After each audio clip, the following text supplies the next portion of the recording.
Welcome to Breaking Par with Bernard Sheridan, the golf podcast that interviews the best and brightest minds in the golf industry.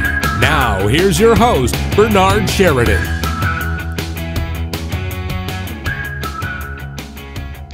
So, Peter, welcome back to Breaking Par. You're our first guest to appear twice. So we're glad to have you back. Thanks for having me, Bernard. So, we had a little technical difficulties going on, but everything is all good now. And so let's talk about you made a move, and you are now the director of instruction at a new club. So, what is the name of that club, and where is it in relationship to where you were before?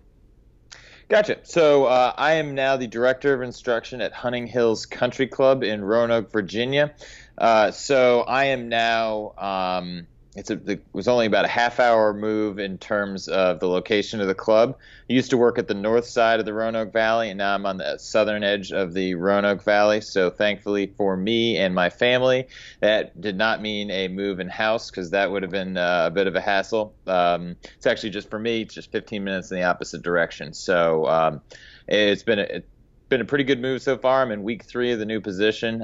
Families and the membership have been really nice, and they're excited to have someone who's coming in to actually work on programming full time instead of just say an assistant pro, head pro, or whoever it may be who spends part of their job focusing on instructional programming. There's someone who's coming in full time to pay attention to not just juniors, but actually take care of the needs of the whole membership. Which is nice. I mean, and I know that you like to instruct, so that gives you the opportunity to do what you love more often, and as opposed to doing all the other stuff that is basically more clerical and things like that, working in the pro shop, setting up tournaments, things of that nature. So you mentioned to me that you're starting to get more involved in putting. Mm-hmm. And that was something that you wanted to talk about. And I know that our listeners out there always like to hear any information about that, because really when you think about it, and if we look at, and for those of you listeners out there, I guess some of you are new listeners, all of our shows are pre-taped. We do not do a live show.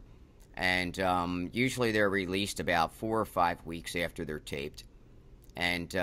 And we are now in July taping this. This will probably air in late August. And Jordan Spieth has just won the Open. And mainly one of the big reasons why is, of course, mental game. But putting had a lot to do with it. And and if we look at Matt Kuchar, some of the putts, just didn't want to drop for him. So. And that's really what prevented him, because Matt did an awesome job and really hung in there the whole time.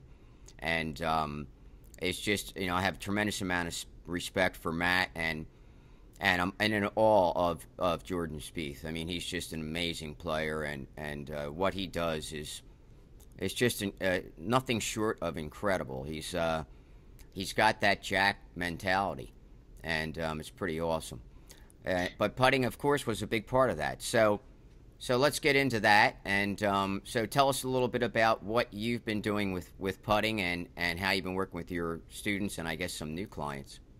Yeah. Just a comment about Jordan Spieth. Oh, my gosh, from mid-range and long-range putts, he is an animal.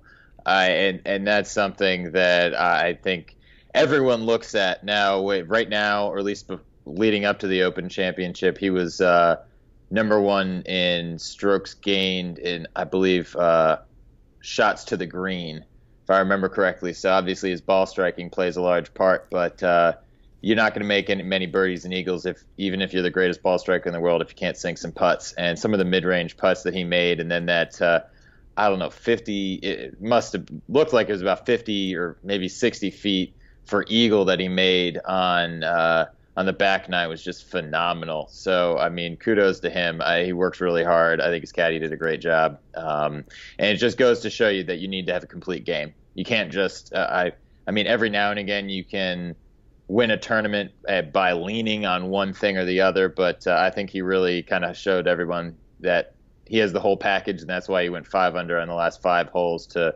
really drive it home that he is one of the top players in the game, and at least up to this point, one of the top players in his generation.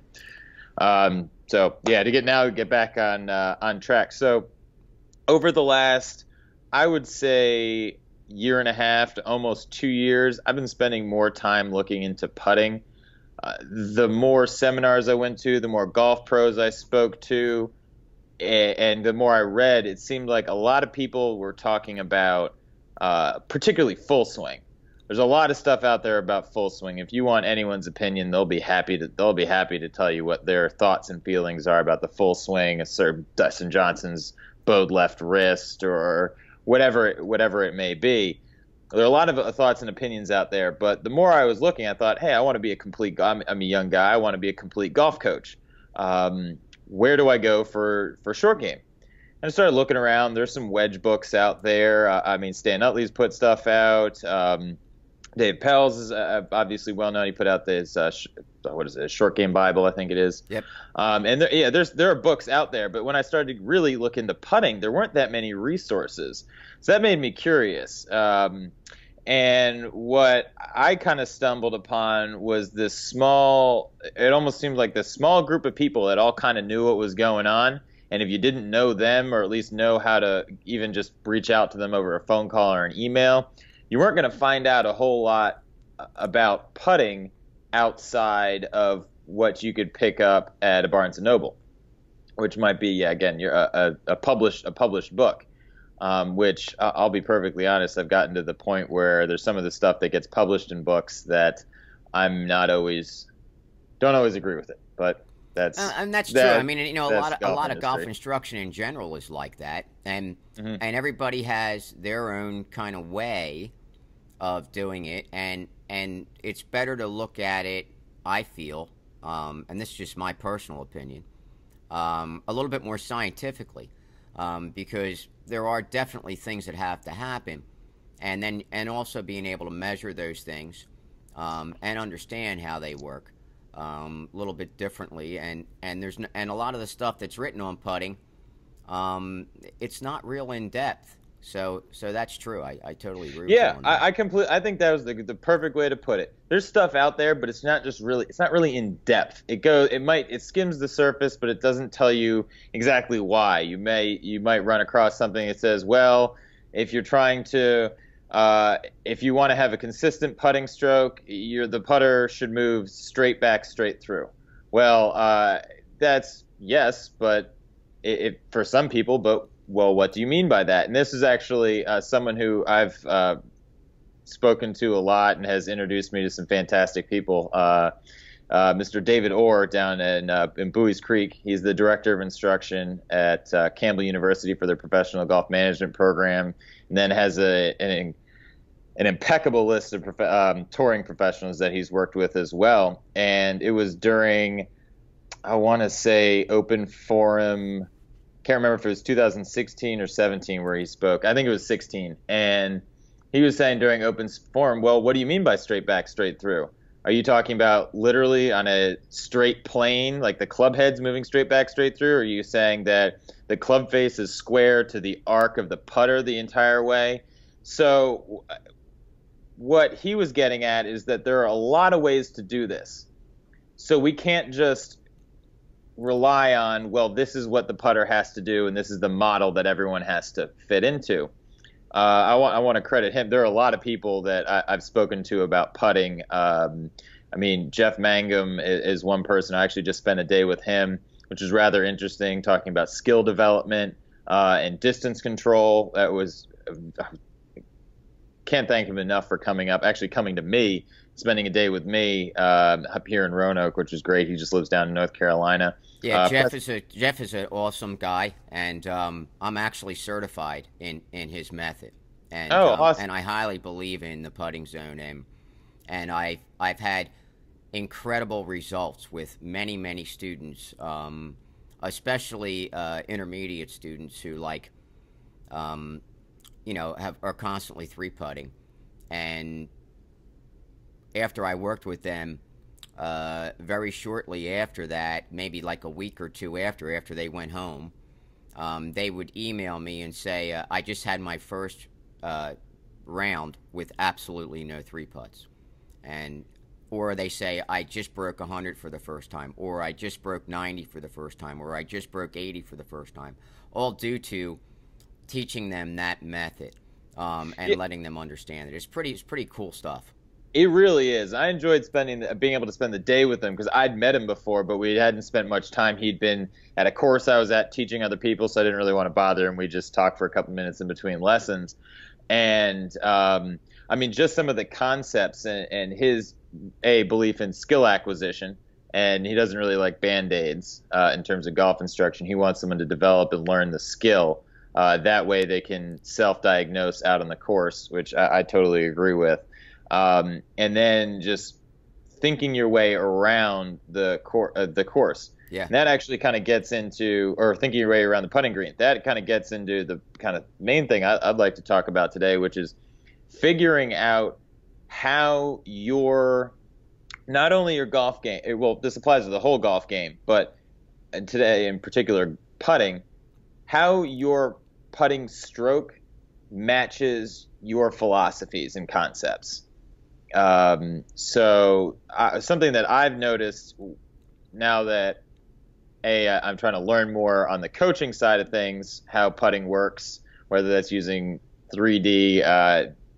David Orr's been kind enough to show me and some other people 3D GBD data, Sam Putlab data. Also need to throw a shout out to Preston Combs, who's another young instructor. He works for Don Parsons out in California, and he's always been a kind friend and is never afraid to answer a phone call when I might ask a weird question. So I appreciate that. But something I've come to realize, not only with my own golf game personally, but with the players that I coach, is that if your concepts, both in green reading, kind of feel, speed control, and then stroke mechanics don't all match up, you can have the prettiest stroke in the world. I mean, I'm sure you have as well. I've seen some putting strokes that I thought, man, how does that not belong to a major champion?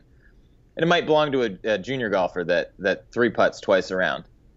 And when I've gotten talking to them, and not, a lot of the time I don't go right up and say, hey, I'm going to try to figure out your beliefs right now and ask you a bunch of questions.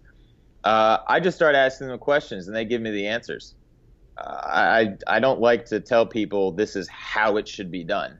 Now, if we're working on a skill development, or maybe there's a big mechanical issue, I might do that. But I'm a firm believer that your belief system and your concepts should match your putting stroke, and that with the help of a qualified professional, that people will find kind of a harmony in their golf game. I know personally, I don't like to ram the ball past the hole. That's just not my style. I like to lag the ball up there, give it about maybe 2 to 3 ball rotations past the hole, which ends up being about a foot. So I tend to read a little bit more break, and I take a little bit longer, slower stroke. Now, if I didn't know that about myself, I could miss a whole lot of putts by just taking the low line and not realizing that depending on the speed that I play my putts, that I need a different read. And I've seen a lot of golfers when I start asking them questions, and they provide me most of the answers. I think they do some of the dirty work. But I realize that they have some concepts and belief systems that don't really match with each other. And found that by finding that kind of harmony, players can play within themselves and really come to understand their own golf games to the point that they can self-correct a little bit. So if they hit a putt that's the right speed, they hit it in the middle of the club face, the stroke felt good, but it misses low, they don't have to freak out on the golf course and wonder, oh my gosh, what did I do? They can confidently tell themselves, I played the low line. I should have played it a little bit higher, and go to the next hole and not have to worry, oh, is my mechanics wrong? Was my stroke too large? They can know that, hey, I played great speed. I My putting stroke was exactly how I'd like it to be, the right length, hit the middle of the club face. But you know what? I just didn't play that high enough line. And actually, I want to give the European Tour credit. Something I think the European Tour does really well with their TV coverage is that they provide a range. If for anyone out there who's watched the European Tour on the Golf Channel and wondered what that kind of green sliver is from the ball to the hole, that's showing that based on the speed that you hit the putt, here are the possible lines or the probable lines that it could follow. So if you play it slow, you can play it high up in the curve towards the edge. If you play it fast, you can play it low. And I think that just provides a realistic visual for the golfer. So I like watching European Tour golf because it kind of just fits with my teaching schedule. But I think it's absolutely brilliant and told me a lot and kind of helped me realize that there are a lot of different lines out there. There are a lot of different ways we can go about things, but we all need to find the right pieces that fit our game. And when we can find the right pieces, the right concepts, the right mechanics that all work together, it's really, really tough for people to not get better. So do you have a way to work with people to try to get a consistent speed in the way that they putt? Because I think that there's a lot of players, and I find this, that there's a lot of players that their speed varies, not only throughout a round, but from round to round, due to their touch or their feel or whatever they have for the speed of the greens that day.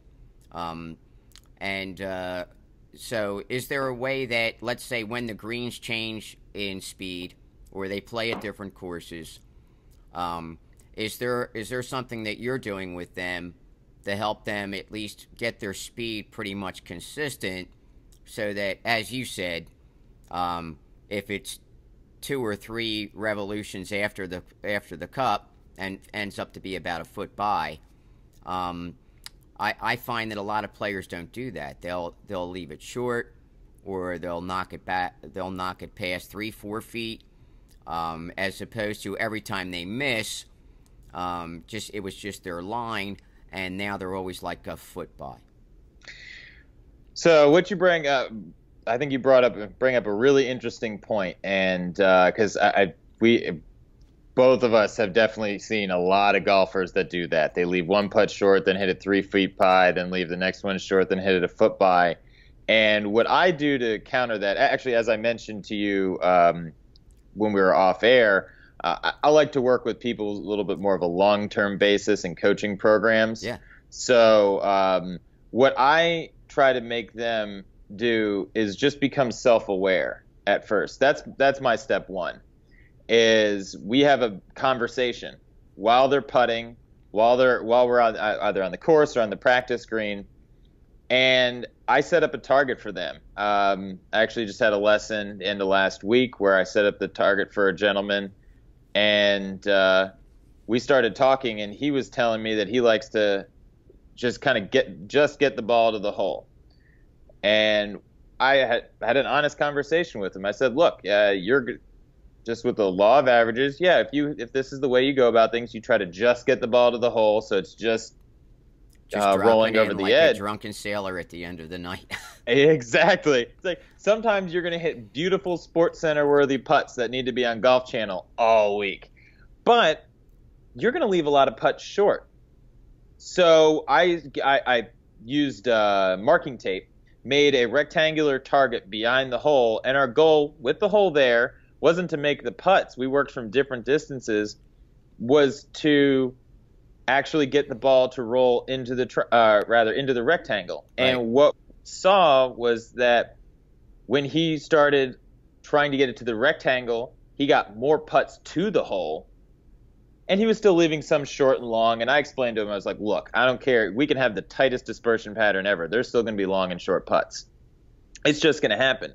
He doesn't play golf for a living. He's a father, and he works full time, and he's got a lot of other stuff going on. He's not spending 60 hours a week at the golf course. So I wanted to make him aware that these were his patterns and this was the result. What I've found is, and this is a particularly driven individual who is very interested in coaching, is that when you are able to introduce people who want to get better to the reality of golf, that they're able to grasp it and really take some ownership of the issue. So when they understand what's going on, and it's not just me saying, hey, buddy, the strength of the arc strength of your path is too strong. They can say, well, what does that mean and why? And if we kept going forward, they would just have to trust me. And which I like to think I have my players trust over time, but that's a trust that you build with people. So I'm a believer in people learning how things work, understanding the way that their golf game works, and providing them with visuals. So that's why this gentleman told me that he likes to visualize a target, and he wasn't much of a kind of a round circle or oval kind of guy. He likes boxes and squares, and that's how he thinks of like if he's going out to target shoot with a rifle, he's shooting at a square target. He likes that concept, so I put that square out for him, and it helped him visualize speed. So when he got outside of 10 feet, I try not to quote PGA Tour stats too often because that's the cream of the cream. Sure. But letting people know that, hey, guys on tour from 10 feet don't even make half their putts. So let's get that belief out the door that you should make this 10-footer every time. It's not worth getting upset about. Yeah, I know that so many players that I work with also, their expectations are way exceed their skill level. And so I think that if they understood that they wouldn't be as disappointed when they miss those putts, which would help their mental game. Because now they're beating themselves up on the golf course because they're missing putts that they think they should be making, which now infiltrates their brain into maybe causing tension in their body or whatever it may be on the next hole. And now they start to spray some shots. Now they get a little bit more frustrated. So, and whereas we were speaking about Jordan Spieth earlier, and he sprays shots, but he becomes more focused when he does that. Mm-hmm. Because he's only worried about what he has to do at this shot, not what just happened and it's going to ruin my round and I'm not going to win the British Open. He just said, hey, this is a bad shot. Let's take some time here and evaluate what we have to do and then move on and do it. And, of course, that's what he did. So, and that's the mark of a champion. But I agree that many players, they make their goal or I don't want to say their goal, but their expectation level just way beyond their reach. Yeah, I completely agree with that. So I like to I want to be honest with people. I think I almost did this maybe to a fault when I did some more merchandising and stuff as an assistant. I was honest with people. If there was a product that if I'm not gonna spew lies and just tell you kind of cover your dreams and so you can sell it. Right. Yeah, so you can sell it. I'm the same way. I can't do it. It's not in my makeup. Some of us aren't that way. Mm-hmm. Some of us aren't going to mislead our clients down the wrong road for monetary gain. We're gonna do what's best for them, so that we know in the long run if they don't need a product, we're not going to sell it to them. I mean, yeah, and that's thankfully the vast majority of the golf professionals that I meet and speak with have that same attitude, which makes me in this kind of consumer culture that we live in, makes me feel good about our profession. Is that people are genuinely trying to help other people. So I try taking that. I try to make sure that people have realistic expectations, and I've had people that have not really liked what I've said. They've had a different idea of where they are with their game or how they're going to get there, and we just don't mesh. And I'll be honest, while that's a bummer, it allows me to sleep well at night, because I know I was completely honest with that person. And when I can start out with a new student or someone who's even just a relatively new student, and we kind of set some realistic baseline testing, That's why I know you guys do something similar. That you do have some baseline testing that says here's where our game is. At least personally, when I do that, I take people out. It's a 90-minute process. We do a quick. I get some SAM putt lab data from them. We hit some lag putts. I get to make a judgment on their speed control off the SAM putt lab. Yep. We go through a short flight scope combine, so I can see what their wedge and iron play is like. And then we go play 3 holes on the golf course. And after that, we sit down and chat. And have, ideally, by the end of that 90 minutes, 90, sometimes 100 minutes, it'll go over a little longer sometimes Sure. if needed. And at the end of that, my hope is that I can understand the goals of the student, what their time commitments look like, so I can lay out a realistic path for them. Saying that, you know what, if your goal is to get from averaging 100 to averaging 75 in a year, that's God bless you if you can do that. Yeah, that's a nice dream. I always say to my students, let's wave a magic wand. I mean, if I could do that, my rate wouldn't be what it is, and we wouldn't be in Naples. We'd probably be in Maui. Yeah. I said, not that Naples isn't gorgeous, but if I had my choice, Hey. you know, and I could take somebody in a year from a 100 shooter to a 5 handicap or a 4 handicap, I'd probably be charging about $2,500 an hour, and I'd be in Hawaii. Yeah, exactly. So I've had people come and they've said I've had people underestimate their ability. Relative to their time commitment, I've had people overestimate it. Yeah, me too. And the going from 100 to 75, I mean, that was just an example. But sometimes people overestimate the time commitment they have and how consistently they can come and play and practice. So I just like to be honest with people and lay it out to them that this is what we're going to do.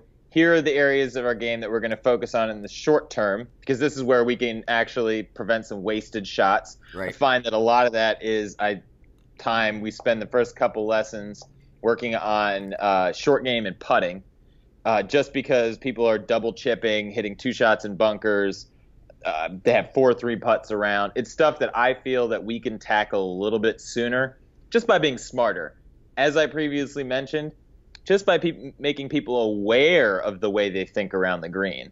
You're not all of a sudden going to drop 10 shots, but those 2 or 3 shots that put you in a 92 instead of an 89, chances are we can think our way around some of those. And through actually going back to Jordan Spieth, who, even though he took 30 minutes to play 1 hole, used the rules to his advantage, understood how he could use his time, made sure there were rules officials around. He thought his way around the process. So what should have been a double or triple turned into a bogey that allowed him to go 5 under on the next 5 holes. So by teaching people and setting out a game plan where, all right, let's tackle those wasted shots, because realistically, I mean, my clientele aren't tour players. They're junior golfers. They're club golfers looking to make a charge in the net division for the club championship next year.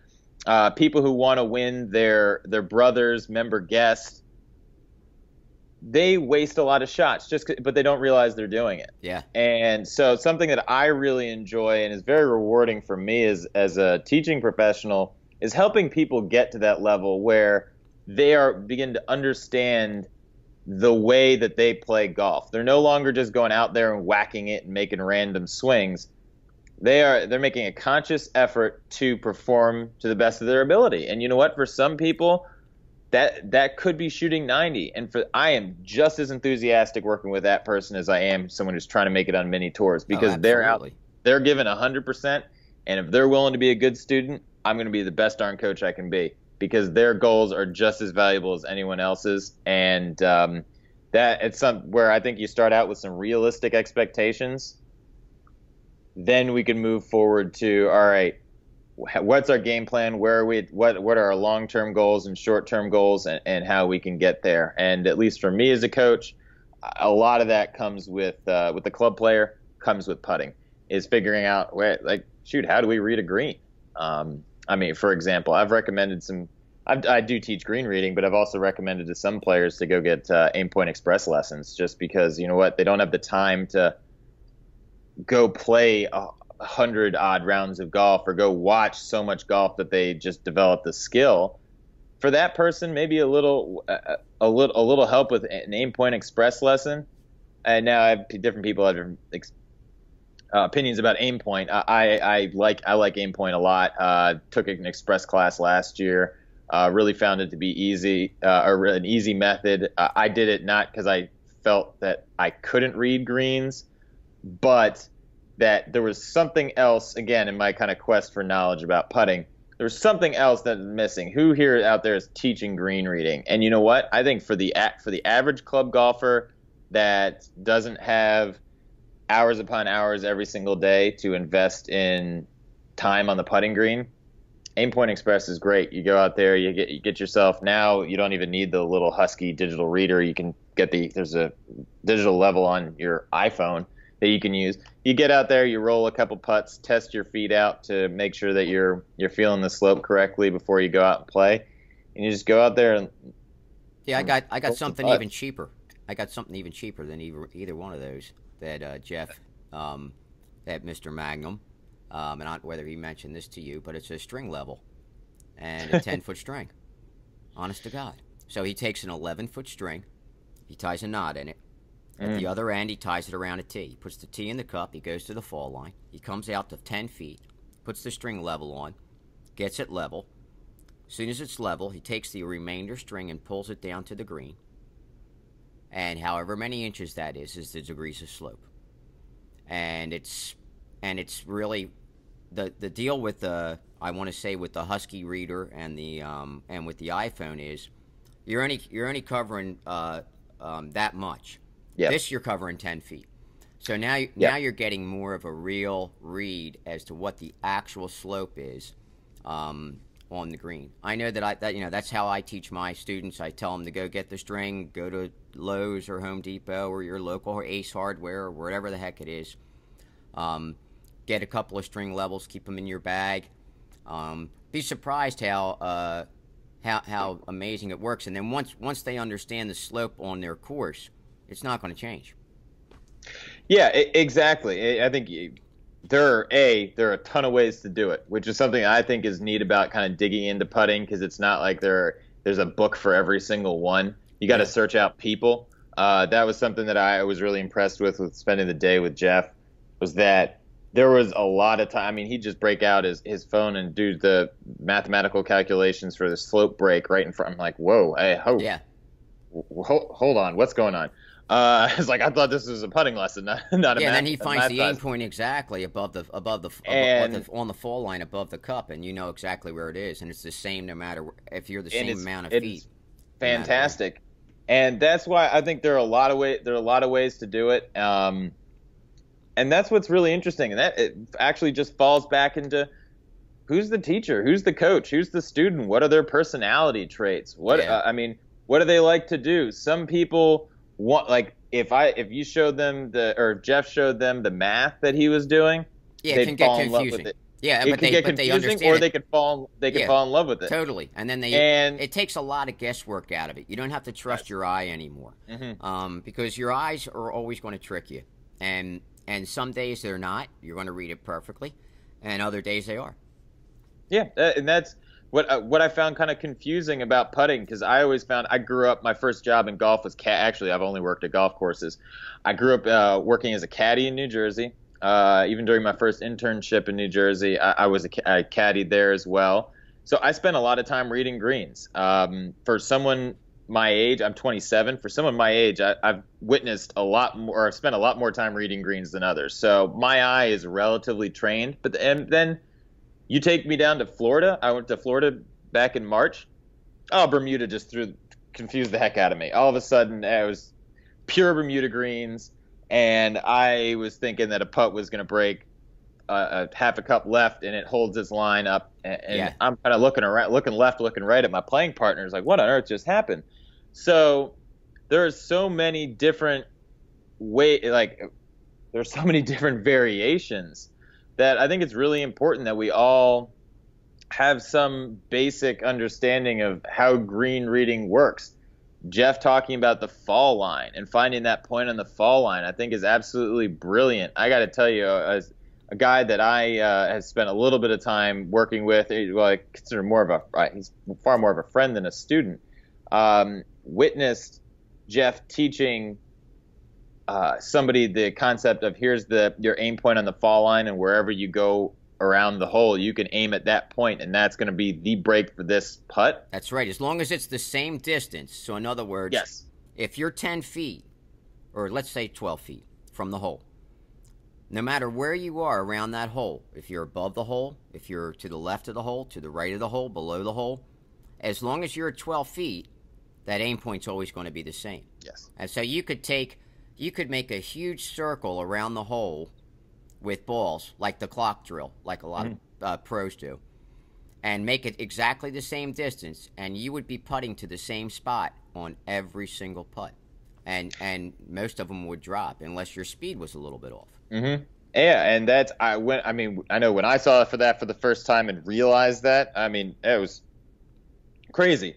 And thankfully Jeff was kind enough to send me some of his sources and point me in the right direction. If here are your young man trying to learn more, here are some places to go and look. Now use something I will say, he's a great researcher, spent a lot of time just reading. 5 years. He read every single putting book known to man. Yeah, before he even started. Which is, I mean, incredible dedication. And I don't care who you're talking to. That's incredible dedication to your subject and trade. But he was kind enough to point me in those directions and say, hey, look, you're going to find some stuff where it doesn't all quite match up, but it's important that you go out and find it for yourself. That's why I'm glad that I've worked with people like Jeff, who has his own green reading concept and still learned Aim Point Express. And I spend time with some people who are very feel and touch oriented with their putting. They don't really talk about mechanics at all. And then I've also spent time around. I mean, if you go into David Orr's studio, first of all, you're going to say, "Hey, how can I teach here?" Because it's awesome. I think it's like 2,300 square feet, a bay so two people can hit. Most of the building's a putting green. He's got 3D, 2SAM putt labs, about 40 different putters, a bunch of Scotty prototypes and TP Mills, and like a bunch of really cool putters. So if you're into putting, that's a pretty cool very cool man cave, to say the least. But he's the kind of guy that's going to show you the data, and I've appreciated learning from all these people. Because everyone has a different way of doing it, and every single person that I'm kind of referring to they've had success. And that's why I'll mention this. I think it's very important for people to go, even if it's just 1 or 2 sessions, when it comes to their putting and their short game, go find someone who's knowledgeable, not just about the game of golf, but with short game, and find out what your belief system is. Because I'll be honest, until I had someone teach me a putting lesson about a year ago, I didn't understand my putting. I thought I did. Right. I was like, I've been playing golf for a while. I'm a teaching pro. I know what's going on. Then they just kept asking me question after question after question after question, and all of a sudden I told them way more than I knew about myself. That's something that David Orr really drove home with me. He created something. I've actually got one right here. It's kind of hard to see, but it's this sheet, and I use these when I'm teaching a putting lesson with someone I've never taught before. And there are different sections to each sheet. There's a little comment section, so you can write down any notes you see about their stroke.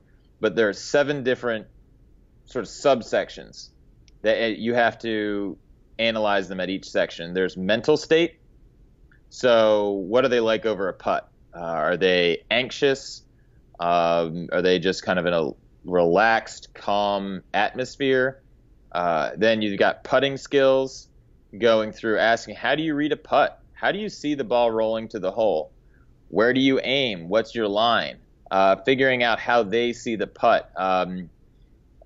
for anyone out there who is trying to train in that, there's a new company called PuttView that makes a product that actually projects the aim point line as well as the projected break line on the green, which I think is really cool. I mean, as far as I know, they're just for indoor studios right now, and I don't even know if they're sold in the U.S. yet. But I think that they're doing a thing also for outdoors where you wear actually like a goggle type thing. Yeah, they are some sort of 3D, so that you can see it.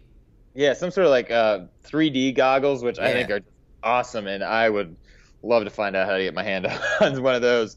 But just the last couple things from David Orr is talking about stroke fundamentals, the putter itself, which is right in the middle of everything, which I think it's there for a reason. How the person generates speed. Is it are they more of a trail hand generated? Are they lead hand or lead side generated? Is it torso stroke? Then how does the person manage direction? That's talking about club face relative to path. And then movement strategy. So it's really, I'm thankful for this sheet because, and actually in David's words, he made this for himself, and he made it to get him to shut up. to be perfectly honest, that's what he said. He's like, I made this sheet because I like to talk a lot during lessons, and I force myself to fill this out and ask questions the entire time, and I can't share an opinion until I fill out the entire thing. And while I don't use this for every single lesson, I use this for putting lessons, I don't use it for full swing. I've now taken that concept of, and I'll clarify to new students, hey, I'm going to stand here and ask you questions for 10 or 15 minutes, and don't think it's weird. The lesson's continuing. I'm just trying to make sure that I know all the information that I need to know before I step in and make any potential change. Sure. I think we've at least going back to when I first got lessons some lessons as a junior golfer, there were plenty of people who are willing to step in there in 2 seconds, make a tip here, a tip there. The two things might not even go together, but all of a sudden, bing, bang, bong, you've had a little mini golf lesson. Half an hour later, you're on the driving range wondering, what does any of this mean? And I don't know. I guess it just boils down to providing a good product for people. And I think when we truly understand, not only as an instructor but also as a player, how our games work, mechanically what we're capable of and what we're executing, and then matching those with our kind of mental concepts and a game plan that fits those mechanics. It's awesome to see. And I say that not only about students that I've worked with, but having watched the results from some of my friends' students who also teach in the same way, that there is no one method. There are a lot of great ideas out there, a lot of different ways to do it that have worked, but let's find the one that works for you. I mean, it's just cool. You see some cool putting strokes and cool golf swings. But you also see people playing kind of tension-free golf, which I think is what we all strive for. We all want to play a calm, relaxing round of golf. And when your golf swing or putting stroke matches your mental state out on the course, it feels effortless.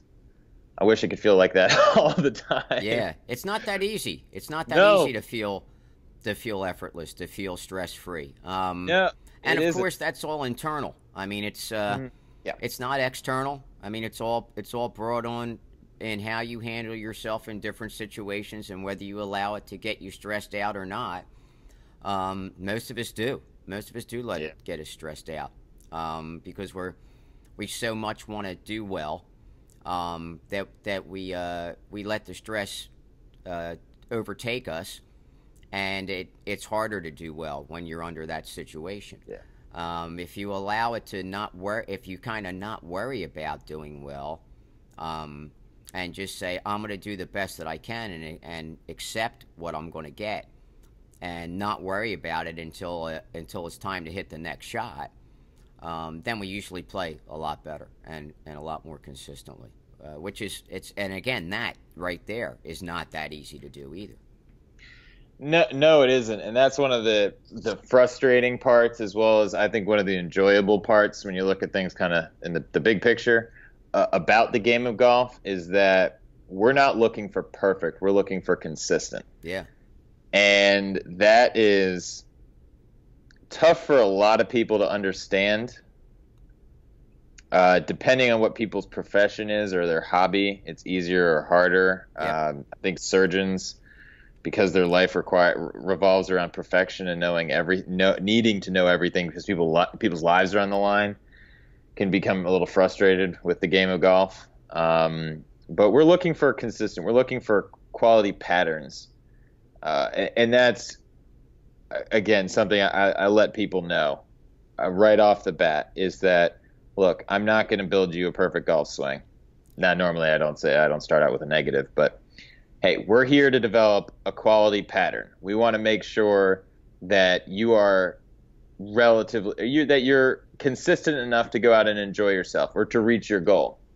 And every now and again, if you have a score, since a lot of us have a score as our goal. Sure. Is, you know what? If we can get these patterns to work together, you're gonna hit that goal, no problem, and you're probably gonna break it by a couple shots. But we need to figure out how we can do that. And I think what a lot of people are missing, and just to kind of break away from putting for a second, what a lot of people are missing from not just their short game, but their entire game and their golf games, is a game plan. And that's, again, why, being a golf pro, I'm always going to plug golf pros and say, hey, go see one. But even if all you do with that person is go and have a 90-minute or 2-hour on-course lesson and discuss how you get your way around the golf course, and have somebody who maybe, whether the person's experience is in teaching tournament players, or maybe they played in tournaments, or maybe they just played golf their whole life and know a lot about the game, having someone help lay that out for you and create a game plan for you can be incredibly helpful. You don't have to, everyone out there, you do not have to spend hundreds of dollars on lessons every single month to get better. Now, if you've got a lot of time to commit, then that might be a good idea, because it fits with the amount of time you spend on course, the amount of time you spend practicing alone, and then go into maybe some group lessons or private lessons. Hey, if you've got that time, that's fantastic. But if you've got 2 kids and you're married and you're working and you can't do that, even getting a lesson or 2 a year, just to make sure that your game kind of all fits the way you think your way around the golf course. Maybe let's say you've played 3 rounds a year for the last 10 years, and the last time you held a handicap 10 years ago, you were an 8. Well, you're probably not going to play to an 8 anymore. But with a little bit of help, some realistic expectations, as long as that person has some athletic ability, there's no reason why, if Bernard, whether it's you, myself, or anyone that we work with, like teaching professionals, that isn't any reason why someone like ourselves couldn't help them reach a realistic goal. And I think honestly, that's what golf kind of boils down to. It's how can we take our game out onto the course and make it perform to the best of its ability, whatever it is that given day. And I think, that's just, if we start with realistic expectations and goals, as you mentioned earlier, if you miss that putt or that tee shot misses the fairway, you're not going to freak out. You're going to stay calm and relaxed. Actually, if you noticed, I didn't do this intentionally, but my voice just kind of calmed down a little bit. It's something I do with players if I think they're getting kind of tense, is I start talking a little bit slower. But you're calm, relaxed, collected, and personally, I like moments or kind of experiences to trigger this. So anyone, Jordan Spieth, back 9 of the 2017 Open Championship, that's about as cool, calm, and collected as a golfer can be. And I know from now on, I'm personally going to reference that when I'm on the golf course, just like, all right, let's slow ourselves down. Let's make sure that the way we're reading our putt, plan to stroke the putt, make our practice strokes purposeful, we're going to end up shooting a lower score. And it doesn't matter if that's saving two putts, or saving 2 strokes, so you had 38 putts today instead of 40, or if it's having 28 putts instead of 30. I think the strokes all matter the same. So for every golfer of every level, if we can have some realistic expectations, understand who we are and where we are at this point in our lives, we're all going to have more fun on the golf course. And in the end, that's what we're all in it for. I know it's something that's been kind of nice now that I'm sort of post competitive career, since I played college golf, but haven't competed too much since college. That I play golf for fun again. Now I compete with my friends. I want to win, but in the end, that's what it's all about: is the enjoyment on the golf course. That's what gets me up in the morning to help people, and I think if we can all match our mental state, so expectations, our own concepts about our game, with the actual performance of our golf game, we can have more fun on the golf course. And hopefully shave a couple strokes off. Yeah, that's really what it's all about. So for folks who want to work with you now, what's the best way for them to get in touch with you now that you're at a new club? So best way to get in touch with me, I have my website, which is peterweiselgolf.com. There's a contact form in there that also has my email address, which is peterweiselgolf@gmail.com. And I'm also on Instagram and Twitter at Peter Weisel Golf.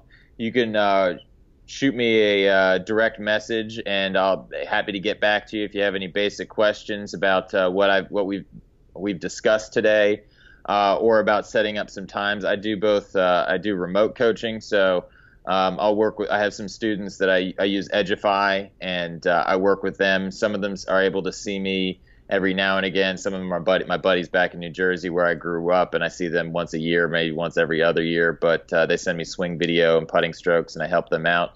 If anyone wants to work in person, I do travel, but my main site is Hunting Hills Country Club in Roanoak, Virginia. We are very conveniently kind of in between a lot of big areas, so within a couple hours of almost all of North Carolina, most of Virginia, all of West Virginia, Eastern Tennessee is all within a couple hours of me. So if anyone's looking to work on their short game or do some actual serious long-term coaching, it's pretty easy to find me. Great. Well, once again, it was great having you on, and hopefully you'll be on again in the future. And thanks for having me, Bernard. Maybe the first guy to be on for 3 times. We'll see. I wouldn't be surprised. Yeah, you never know. You never know. So as we always say, until we meet again, keep it in the short grass. I'll try. All right. Take care. Take care. You've been listening to Breaking Par with your host, Bernard Sheridan. Follow us on Twitter @BreakingPar and on Facebook @Par Breakers Golf Academy. Until next week, try to keep it on the short grass.